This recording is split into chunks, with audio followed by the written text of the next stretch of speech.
আসসালামু আলাইকুম গাইস, সবাই কেমন আছেন? অনেক দিন পর অনলাইন থেকে একটা ফোন অর্ডার করছিলাম, দেখি ফোনটা কীরকম হয়। ভিভো ব্র্যান্ডের একটা ফোন নিয়েছিলাম আর কি, ভিভো Y17। দেখি ভিতরে কি ফোন দিছে নাকি আদৌ অন্য কিছু ঢুকে দিয়েছে, বুঝতেছি না। খুলে দেখার পরে দেখা যাবে কি অবস্থা। না, ফোন তো দেখা যার দিছে, ভিতরে আর কি দিছে। আচ্ছা, ফোনটা খুলে দেখা যাক কী অবস্থা ফোনের। আসলে কি নতুন ফোন দিছে নাকি বুঝতেছি না। দেখে তো মনে হইতেছে নতুনই মনে হইতেছে। আচ্ছা, দেখা যাক, খোলার পরে দেখা যাবে। দেখি ফোনটা চালু হয় কিনা নাকি না, দেখা যাক চালু হয় কিনা।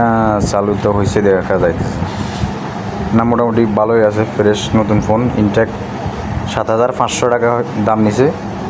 কীরকম হয়েছে সবাই অবশ্যই কমেন্ট বক্সে জানাবেন। এটা অরিজিনাল ভিভো ফোন, ঠিক আছে, কোনো প্রকার প্রতারণার শিকার হয়নি। অরিজিনাল ফোনটাই পাইছি, আলহামদুলিল্লাহ।